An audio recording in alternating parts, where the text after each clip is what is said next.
Welcome back, Cal and listeners. This is Methodical Millions, episode 6. So, I wanted to start with a question. Do people lose money investing? Yes. Short answer is yes, they sure do. Basically, what happens is anytime you get investing into anything, there's a chance of you making money and there's a chance of you losing money. No one knows for sure what the outcome would be, but you put your money in faith that you are going to make money at the end of this. So, yes, there's a good chance that you'd be losing money. There are people who are continuously investing would lose money at some point. It's actually very probable that you'll be losing money. So basically, in that, I would say yes. And people should expect that. The people should expect it, and they would invest accordingly. They would put their money based on the risk tolerance. I know when I started investing, it's like the not me fallacy. I always think of I'm too smart. It's not going to happen to me. I'm going to make a lot of money. I'm not going to lose money. And that's the psychological foundation, almost because you don't want to go into a losing hand. It's like psych yourself out, or you think you're going to lose. You won't hit that winning home run, for example. So, is there anything into the psychology of how people start? Does that matter? And what do you think of that? What's the right mindset of getting into this? Yeah, basically, like you said, most of us at first you're thinking, oh, this must be the right thing. I'm doing it. And you think about the potential returns and how you're going to make money. And it's very tempting and very exciting at first. The challenge is not having enough knowledge or accounting for possible losses can be quite dangerous. So what most of us would do is when they come to a situation after getting a big loss, and they re-enter again to investing whatever they're doing, they'd be more cautious. So whenever they have small profits, they would lock them up and take their profits right away off the table, not letting them grow. And whenever they're having losses, they will hold on to their losses, thinking that the investment would turn back around and regain those losses and turn them into potential profits. So you end up having very big losses and very small winners. And that's very, very dangerous. And this is where the emotion comes in when people, like I said, including you and me, right? We think we're not going to lose, or this is a very safe play. It's very unlikely to go the other way. And that's quite dangerous. So you and I and everyone else will have to account for, okay, what if this goes sour?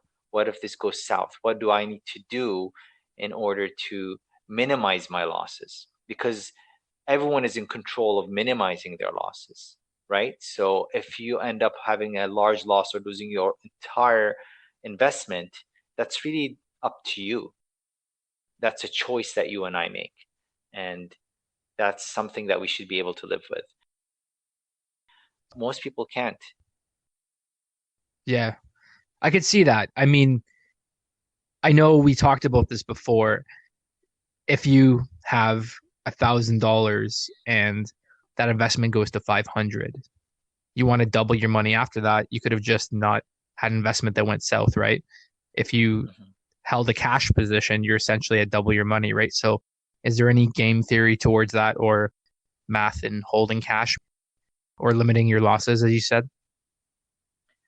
Yes, knowing when to invest and what to invest in is very important. So some people think that I've saved up so much, I need to put my money up to work. Now that's the right mentality, but you need to know when and in what to put it in. So there's a right time, right place, right price for doing that. So basically, by not making a move, sometimes is a position in itself.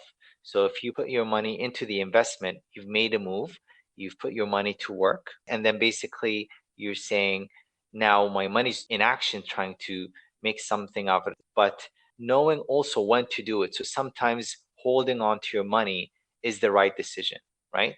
Waiting for the right time, watching, and not to let emotion get in the way is very, very important. So cash in itself is a position, but it's in a position when you know that you're waiting for something to happen. You're waiting for the right circumstances, the right conditions the right scenarios to happen for you to jump in and basically take advantage of the opportunity. Yeah. How I like to think of that, I'm sure it's quite conventional wisdom, but I remember hearing this early online when I was researching personal finance and investing. You want to have money you're willing to lose, meaning it's not between, oh, am I going to double my money? And if I don't, am I not going to pay rent? Right? The stakes are way, way too high in that case. This can't be your rent check, can't be your car payment money. This is past sustainability. And that is the key because anything high risk of building the future or uh, investing when you're not hyper educated on something. And I would argue that knowing something, there's always something more to learn. So you want to have a learning mindset and don't think you know everything is probably the right approach. But it should be money you're willing to lose, meaning it's past sustainability. You don't need the money. I mean, no one wants to see their money go down. It's not a good feeling. And like you said, you and I have both been there, but you want to eventually grow and you want to return. You want that money to produce more. There's another cool concept in investing. It's called time horizon. So this is actually how much time you'll set aside for your money where you don't have to touch it. And it's a very important distinction between am I going to be risky with my money or am I not? So a good example, I've just sold a car or another investment and I was planning to buy a house, hypothetically. My time horizon, maybe I want to buy a house in 6 months. If this is a large amount of cash, why put it high risk if it can go to half its value? That would really kind of change the circumstance of what kind of house I can get, what my plans for that money were. So, like Cal said, cash is a position. And if my time horizon is short because I need that money soon, I might put it in a high interest savings account. I might just go into something more low risk. So, time horizon is a very important concept, I find. Whereas someone else who's maybe new in their career says, you know what, I'm new at this. It's not a huge amount of money to me. It's money I don't need. I'm going to try and be risky, but more than that, I'm going to take a chance and educate myself. So, like Cal said, it's a cost of education, but I would argue that high risk should be a higher time horizon. It's money you don't need. It's money you can leave in the markets for 5 years, for 2 years, for some amount of time that's not an emergency bill or expense you have to pay. Right? Is there any truth to that, Cal? It's absolutely spot on. It's a very good point. For the example that you used, let's say your time horizon for buying a house is 6 months from now, then yeah, absolutely. That money that you have saved up, again, not money that you desperately need, it's just money you just saved up in order to buy that house. Because instead of buying a house right now, if you're not in a hurry, then things can drastically change in 6 months. And you're just gauging the right time and the right price and the right location and all of that to come into play for you to make that decision. So that is very, very important. And when you go buy that house, you're spending a lot of money. You're not going to jump in and just get any house, right? I'm buying a house, I want to own property, so I'm just going to buy this house. No, you're going to spend a lot of time researching prices, location, conditions, checking the markets, if this price is a fair value, if it's better than the average market price, if it's higher than the average market price, if it's better than your average house, if it's in better condition, if it's bigger, smaller, all of that. You'll be doing a lot of research. So a lot of education is put into that. And usually when you get to that point is money you've been able to save and sustain. Because if you're struggling to make your next month's rent or your next car payment, you're not going to be thinking of how much do I need to buy a house right now. Okay. At least most people don't think that. You'd be thinking, okay, I need to make my next month's rent. How can I come up with that money? So that's not going to be a priority. And if it's money I have extra in terms of investing in other places, then yes, like I said, it's money that I can afford to lose. You and I have lost money investing before, and it's going to happen again. And we account for that. But because we only dipped our toes into it, once we got to the point past of sustainability, we got to a point where we can afford to lose that money and started to learn and educate ourselves and experience all of that. And again, money we can afford to lose. And I think a lot of people are smart with that, but you'd be surprised that there's quite a large number of people out there who think, oh, For example, now is a good time to jump in and invest in something because there's high demand, or real estate is booming, so let me go buy myself property. Or you can't go wrong with starting a restaurant or designing an app. You can't go wrong, right? Whatever the case, this is the right time to do it, and I'm just going to jump in because I don't want to miss out on it. And that's when emotion becomes very dangerous and can actually end up losing you money. So it's a very slippery slope, and education is key. Just make sure you do your research before doing anything, because you worked hard for your money, so make sure it works hard for you. Don't just throw it anywhere and expect it to make money, because it doesn't work that way. Yeah, that's a very good point. I think what you're describing is known as fear of missing out, right? The fear of everyone else around me is making money, I'm not. So you can think of the cliche term is the gold rush of, let's say, 100 years ago, or you have Bitcoin. You see it plastered on the news. Everyone's trying to buy one who is not familiar with it. And why is it that when it gets to that point, that you might want to be cautious when everyone's trying to buy? Because mostly the value increase, let's use cryptocurrency as an example, as you brought up.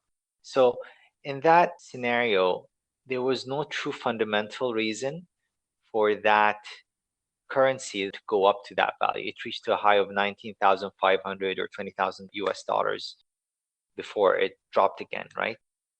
I remember when it first hit 1,500 or so, thinking maybe I should jump in and maybe I should buy some. But it's already at $1,500. It's not going to go much higher. It can't. It's $1,500 per Bitcoin. And then eventually, a while later, it started going to 4,000, 5,000, and then it had that surge over a few months where it hit all the way to 20,000. And that was, I believe, all emotionally driven.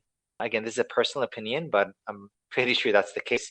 And even though the people justifying with their fundamentals, and I truly believe there is a good application for cryptocurrency in general, that surge in price, I believe a lot of it was emotionally driven. So people who knew literally nothing about cryptocurrency started jumping in and buying.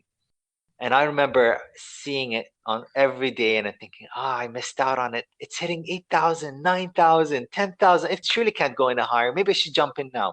No, what if it drops? And guess what? There are people who jumped in it at absolute highs. Think of those people. How many people bought it at 18, 19, and $20,000 and are still holding Bitcoin that's worth less than half of that today? And it's been at least 2 years now since that happened, give or take. Well, that's why I really believe in making your own decisions, and it's called an investment thesis. So if you can start laying down that foundation of why you're getting into the market or buying an asset, then only you can have an informed opinion on, is my thesis correct? Is it changing over time? Or is there new information that makes this not really the smartest decision, right? And I remember regarding the crypto space, there was actually a huge sell off in the hundreds of millions because there was a bankruptcy settlement in Japan, a famous case where some exchange got hacked and they were unloading the settlement of all the people who lost money. So they were kind of flooding the market with selling and driving the price down. I remember that was a big factor. But ideally, you want to buy on a thesis because you won't be whimsical. You won't just get that emotional itch of, oh no, is this the right time? Or that pseudoscience of, wait, I don't feel quite right. And that's where it gets very dangerous. If it's just a feeling, you might as well go to Vegas and roll it all in black, because most, if not all people, don't get too far investing that way, right? And it might drive you crazy. It might keep you up at night. It's not too smart. So how I like to think of risk. So let's make it very simple. Risk is an unknown of a situation. I would argue that it's when you get the outcome that's not desired. And to make it simple, let's call it very binary. So the outcome I want, I'm going to make money, or the outcome of the opposite, which is I'm going to lose money. So of course you want to make money. You have belief that it's going to go that case. And how I would quantify risk or identify it as owning the risk is be prepared for that other outcome, as Cal said, that you may lose money. And let's make it very simple. You're going to double your money or you're going to lose all of it. And if those are the only two options, if you're not prepared to own that scenario where you're going to lose all your money, that's not right for you. You should not be playing that game. So this is why we talk about money you're willing to lose. Don't play on emotion. If you can't handle losing your money, don't play the game, right? What do you have to say about that, Cal, about understanding risk and owning it? Absolutely nodding in agreement as you're saying that. Beautifully said. So you take your investments based on the risk tolerance you have, right? So, like you said, you have to account for if I can't afford to lose all my money in this scenario for the potential of making double the money, then I should not take that investment because that is a very possible consequence that can happen. So, in real terms, you can think, what are the potential returns for the risk I'm taking? So, if I'm putting $1,000 into investment and the potential return is I can make $500, so I'm making a 50% potential return if things go my way, right? Now, there should be a reason for you to think that. You're not just jumping in it thinking that if the investment moves to the right direction, then I'm going to make 50%. There must be a reason that you came up with that number, that there's a reason for you that to believe it's going to go up. But you need to account for uncertainties, for things that you're not sure of, that it can go the other way.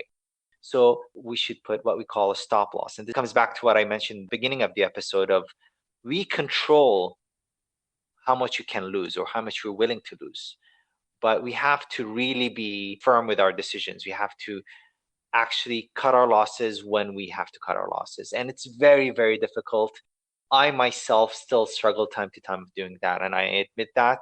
And I'm sure many people do, and everyone does actually. So if I think there's a chance for me to make a 50% return, what is a realistic possibility for me to lose? And how much am I going to lose? If I'm going to lose that $1,000 to make a $500, to me, that's not a good risk reward ratio. That's not enough for me to risk $1,000 for me to maybe make $500.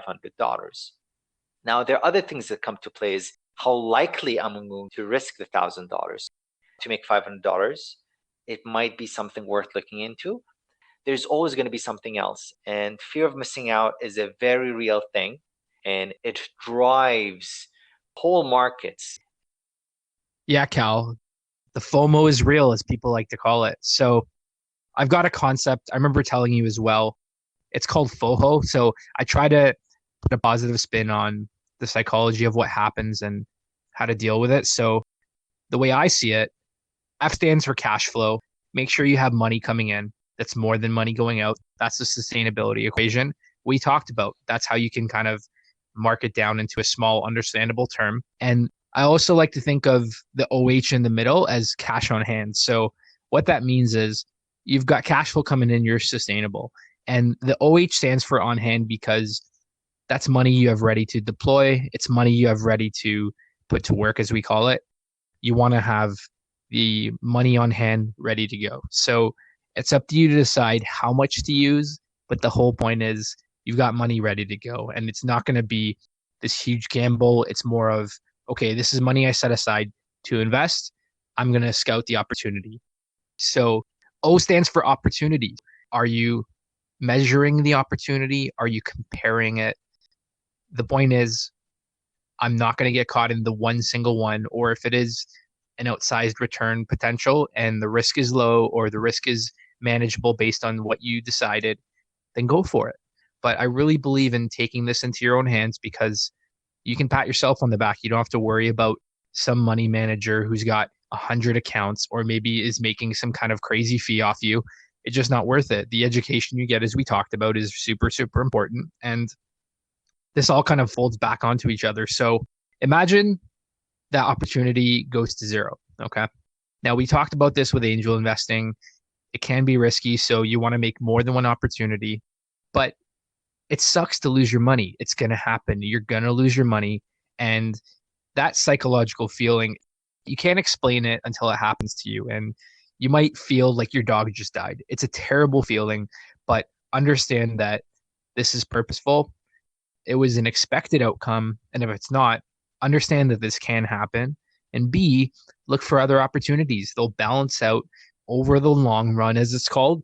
you can do well. This is all to your benefit so that you can learn and grow and build the future. And just like anything else in life, every opportunity doesn't come out the way you want it to, right?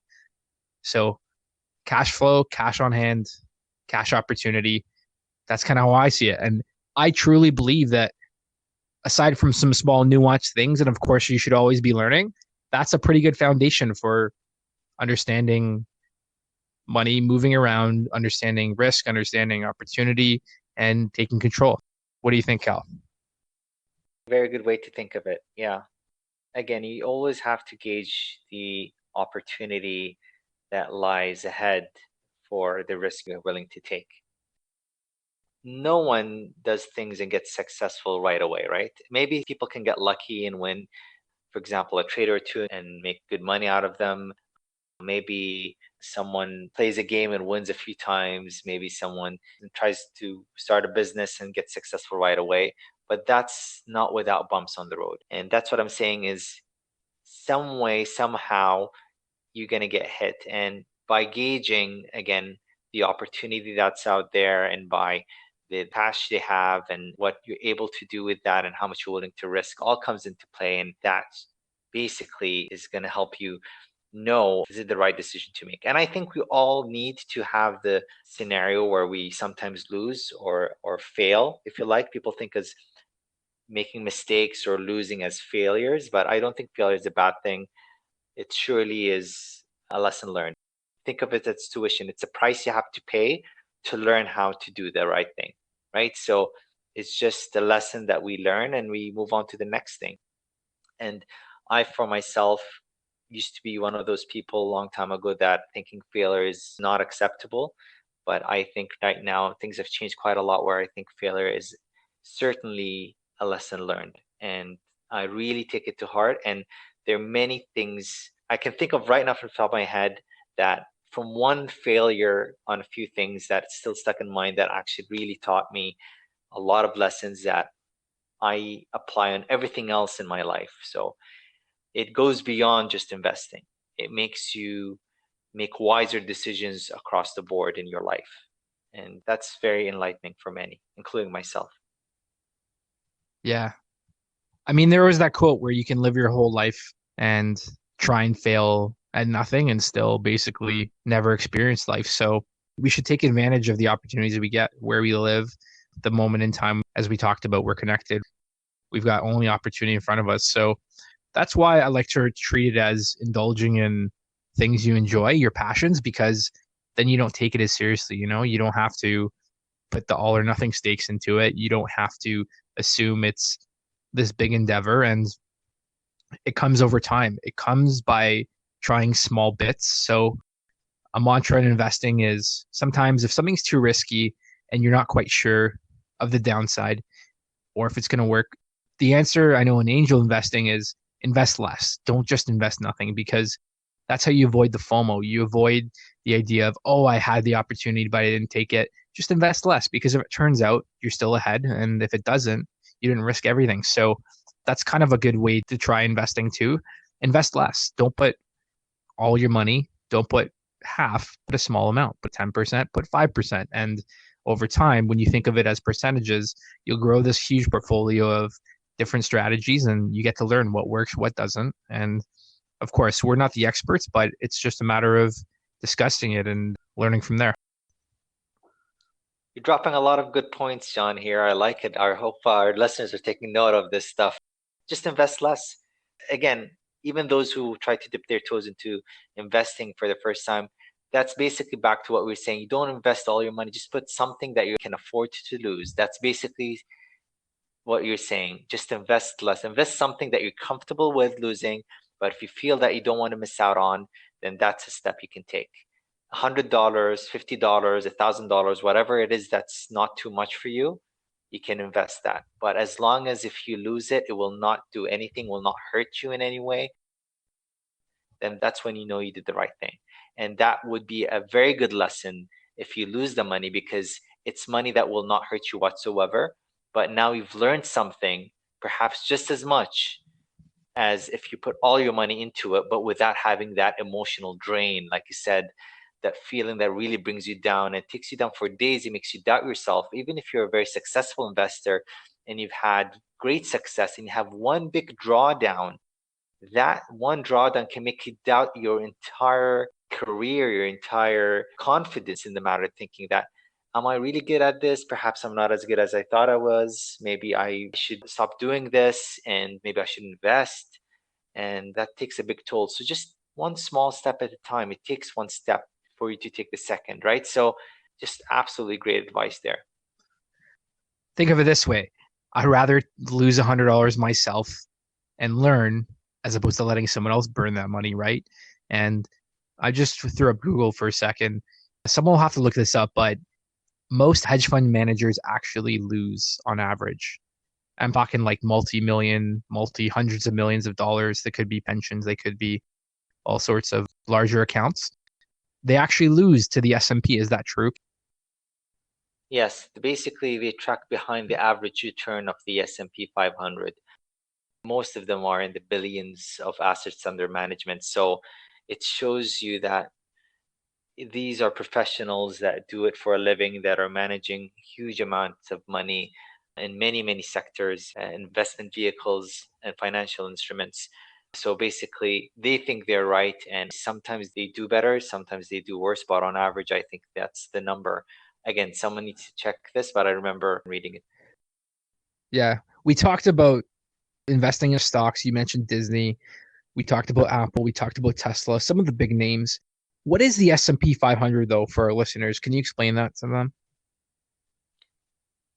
Yeah, the S&P 500 is an index that constitutes of Standard & Poor's top 500 companies in the United States. Basically, they're the 500 largest companies in that index that really represent the entire market from different industries. Even though they can represent how the economy is going, they're not the economy. So it doesn't mean that they reflect what the economy is. So if its economy is on an uptrend or a downtrend, it doesn't necessarily reflect there, but it just shows on the performance of these companies. So basically, it's an index of a group of companies that represent that number. So you can buy this index. Can you tell our listeners, can you just buy a share or whatever one unit is of the S&P, and can you just keep buying that over time? Yes, yes, you can. You're basically buying a share of the index that represents the growth of these companies throughout time. It's not a guaranteed return. There's definitely risk associated with that, but you can buy that as opposed to buying one single company. It's a lot easier for many people who don't necessarily watch the markets all the time. Again, there's risk with that. It's not a guaranteed return, but it's a very popular thing to buy into indices. That's cool. You don't have to necessarily follow all the nuances of small companies. You can buy the whole basket. That's very good information, Cal. I like that. So let's summarize. You're going to lose money. Be prepared for it to happen. Be prepared for the downside. Accept it, understand it. And by knowing both sides of the coin, you can help yourself grow. So I want to thank all our listeners for tuning in. This is Methodical Millions, episode 6. Cal, thanks for joining us, and we look forward to seeing you again. Once again, methodicalmillions.com if you'd like to follow future episodes, and info@methodicalmillions.com for episode feedback. Thanks, everyone.